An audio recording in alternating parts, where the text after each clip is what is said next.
লেখাপড়া করবার দিলাম, মাসানেক আগে পরীক্ষা দিল। এই পরীক্ষায় কি পাস করে কিনা না করে আমার তো চিন্তা ভাবনা, গাছ কাটতে মন চাইতেছে না। কালকে বলে রেজাল্ট দিছে, সেই রেজাল্টের খবর বার্তা পাইতেছি না, ছাওয়ালো দেখি না। তাহলে এইবার যদি পরীক্ষায় পাস না করা হারে, আর যদি পরীক্ষায় পাস করা হারে, তাহলে ভালো ভালো জায়গায় নিয়ে দেখা দেখা সাক্ষাৎ করাম। এবার গাছ কেটে বাইক যামু, এর মধ্যে খবর বার্তা পাই তাহলে তো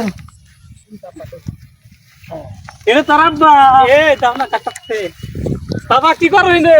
গাছ কাটাইছি সকাল থেকে, গরুর ঘাস নাই। কাজ করতেছ? আমি তোমাকে খুঁজতেছি বাড়ির মধ্যে। কে এই যে আমরা তুই বন্ধু করবার যাবো। কোনা করবার যাইবা? পরীক্ষা দিলা?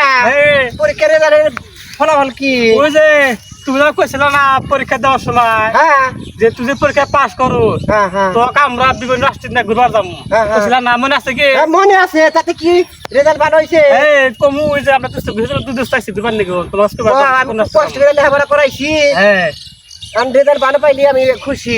ফাইনালি চালু এরকম ঘুরবার না বুঝলাম আমার। হ্যাঁ রেজাল্ট ভালো হইলে আমি গরু মুখ বড় বড় রাষ্ট্র নিয়ে যাবো এবার। আচ্ছা তাহলে যদি এই যে কে পাই এ পাইলি আমেরিকা নিয়ে যাবো। আমেরিকা, হ্যাঁ এক আমার খরচা নেওয়ায়। আর যদি বি পাই ভারত যাবো, ভারত থেকে ঘুরে নিয়ে আসবো। আর যদি সি পাই কানাডা যাইয়া হ্যাঁ। একবারে পুরা রাষ্ট্র ঘুরে বুঝলাম না আঙ্গাবা ঘুরে কিন্তু আমার তো দেখছি কাজ করে আনন্দ লেগেছে। আর যদি ডি পাই তাহলে কোনটা যাইবে? দুবাই আছে না? হ্যাঁ দুবাই আগের চলে গেলে ঘুরছিলাম, এই দুবাই যাবো। দুবাই না যাবে। হ্যাঁ আর যদি ই পাই ইংল্যান্ড যাবো। ইংল্যান্ড হ্যাঁ টাকা খরচ হবো আমার। হ্যাঁ আমার ছিলাম না তাতে রেজাল্ট ভালো। রেজাল্ট হলো? তুমি যে করে নাম কইছাও হ্যাঁ আমি গোটে কোনো জায়গায় যাব না। কে যাবি না? এই যে আমরা দুই দোস্ত, আমরা সেই যে পরীক্ষার মধ্যে পরীক্ষা দেওয়ার আগে সব সিদ্ধান্ত নিছি কি সিদ্ধান্ত হয়েছে? আমরা ফ্রান্সে যাম। ও যাইবা আমিও যাম। হ্যাঁ আমরা ফ্রান্সে যাবো। ফ্রান্সে কি আবার? ফ্রান্সে বোঝো না? ওইটা তো আমি শিখি নাই জীবনে, তোমার কাছে নতুন শুনতেছি।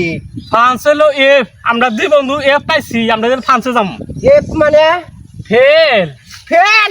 এই শালা কি করে আমারই পলাশ চলে যা।